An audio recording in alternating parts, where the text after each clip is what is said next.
Pour vous, la Saint-Valentin, c'est la fête des amoureux. Les couples vont au restaurant, se font des cadeaux, célèbrent cette journée.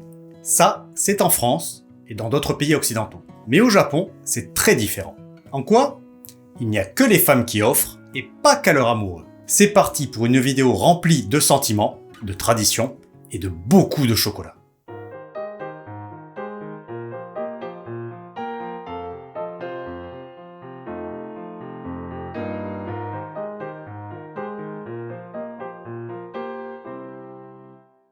Le 14 février au Japon, c'est la journée de rêve pour les hommes. Ce jour-là, ils reçoivent des chocolats de la part des femmes.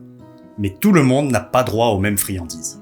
Le premier, c'est des vrais amours quand on déclare l'amour, qui s'appelle Honme Chocolatto, Honchoko en japonais.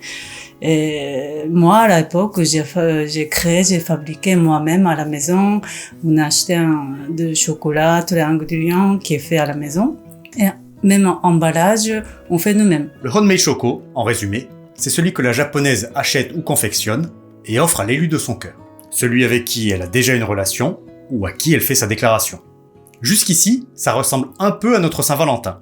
Mais au Japon, les chocolats ne s'offrent pas que dans un cadre amoureux. Maintenant, c'est aussi populaire de juste donner entre amis, quoi. Même pas que ce soit entre amis, filles-garçons exclusivement, ça peut être aussi fille-fille ou... Bon, garçon, je le vois moins, j'avoue, mais fille-fille, voilà. À l'époque, quand j'étais petite, j'ai donné à mon père, par exemple. Mon père, mon grand-frère et mon cousin aussi, c'était vraiment l'occasion de le donner pour lui dire un merci, voilà, je t'aime, même entre familles, hein, voilà. Et on n'en a pas fini avec les différences. La Saint-Valentin japonaise, c'est aussi au boulot. Adrien l'a vécu quand il a passé 1 an à Tokyo en 2014. Je travaillais pour une entreprise internationale. Et donc du coup, on était un petit bureau, on était 12-13 personnes. Mes collègues m'ont prévenu que du coup, on fêtait la Saint-Valentin au Japon et la manière dont on le célébrait. Donc du coup, le 14 février, les filles du bureau, donc on était à peu près 3 hommes pour 9-10 femmes, se sont réunis, se sont cotisés et nous ont offert au boss, à mon manager et moi des chocolats.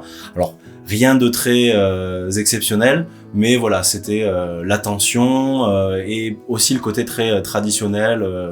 Il y a quand même une culture très très importante au Japon dans la joie d'offrir quelque chose.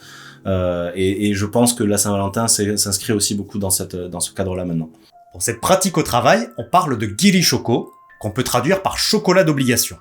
Une obligation sociale, les femmes offrent des chocolats à leurs collègues de travail, sans aucune question de sentiment amoureux, ni même amical. Juste une tradition à respecter. Vous commencez à comprendre qu'il y a beaucoup de chocolat dans toute cette affaire de Saint-Valentin au Japon. Là-bas, le 14 février, c'est l'équivalent de Pâques en France. Le chocolat est omniprésent dans tous les magasins. C'est une société qui est énormément basée sur la consommation et vraiment chaque événement qui permet de relancer ou de dynamiser un certain secteur, ils en profitent à fond.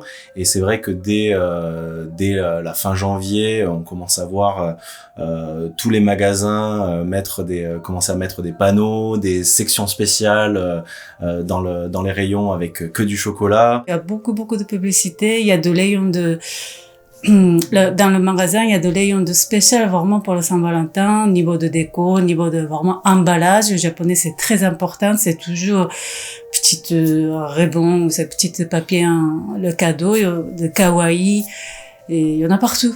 Voilà. Même chocolatier qui fabrique exprès pour le jour de Saint-Valentin. Bref, du chocolat partout, c'est la star du 14 février. Et en parlant de star, on en a une autre à vous faire découvrir. Elle s'appelle Sayuri Kokusho, et cette idole a chanté en 1986 le tube de la Saint-Valentin au Japon. Valentine Kiss, c'est l'équivalent de Mariah Carey à Noël. Et ça sent bon la guimauve et les années 80.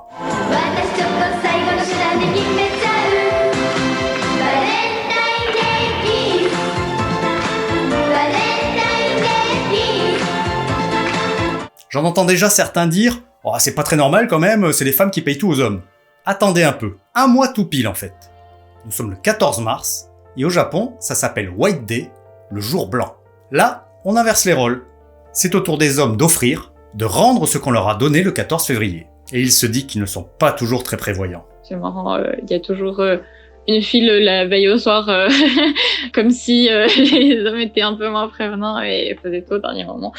Celui à qui on a fait une déclaration, s'il n'offre pas de chocolat un mois après, le message est assez clair. Et si c'est dans un couple déjà constitué, attention à ne pas oublier, ça peut être mal pris. Alors, je viens de penser à une expérience de Saint-Valentin, pas la mienne mais d'une amie, et qui du coup était en couple avec quelqu'un et avait préparé des cookies pour le jour de la Saint-Valentin. Ils étaient à distance, du coup elle les avait envoyés par la poste, etc. Et le jour de White Day, son copain a oublié de préparer quoi que ce soit et du coup ils sont plus ensemble. Ça a pas marché. Pour elle, ça a été interprété comme du peu de dédication. Du côté du boulot, comme il n'est pas question de sentiments amoureux, les hommes doivent rendre l'appareil. Et alors du coup, le 14 mars, un mois plus tard, avec mes deux collègues, donc le directeur du bureau qui était japonais et mon manager donc franco-japonais, on a mis de l'argent en commun, chacun ses moyens et ses possibilités. Et du coup, c'est moi qui suis allé acheter dans un beau quartier, dans une chocolaterie de renom, des chocolats pour toutes les filles du bureau. Voilà. Pourquoi c'est important de préciser dans une chocolaterie de renom ? Eh bien parce qu'il y a une petite subtilité dans la tradition. On est censé offrir un cadeau dont la valeur est 3 fois supérieure à ce qu'on a reçu. Et là, on peut partir sur autre chose que les chocolats, des bijoux ou des fleurs par exemple. Et cette histoire de valeur vaut aussi bien pour les Honmei Choco que pour les Giri Choco au bureau. Cette pression de devoir offrir un cadeau de 3 fois supérieur, je sais que on m'a dit, il y a eu des mouvements un petit peu, des phénomènes de société où en fait les hommes commençaient à refuser. Alors c'était surtout chez les plus jeunes, mais les garçons ou les jeunes hommes refusaient en fait des fois des chocolats parce que ils en avaient trop reçu et que si vraiment ils devaient offrir à toutes les personnes qui lui avaient offert du chocolat un cadeau ou quelque chose de 3 fois supérieur, clairement ils allaient se ruiner. En entreprise, la pratique du chocolat d'obligation est débattue et évolue depuis plusieurs années. Face à ce qui est ressenti par certains et certaines employés comme une pression et une forte dépense, certaines entreprises ont banni la pratique. En 2018, Godiva, un célèbre chocolatier, s'est payé une page de pub dans un journal économique pour demander aux japonaises d'arrêter la pratique du Giri Choco. Recherche de buzz, stratégie commerciale ou réelle prise de position sociétale ? Toujours est-il que le débat est ouvert. Selon un sondage, 83% des japonaises ne comptent pas offrir de Giri Choco cette année. Et 61% des hommes disent qu'ils ne sont pas heureux de recevoir ces chocolats. La bonne nouvelle, c'est que si les femmes dépensent moins pour ces Giri Choco, elles auront davantage de quoi faire plaisir à leurs amis, à leur famille ou à elles-mêmes.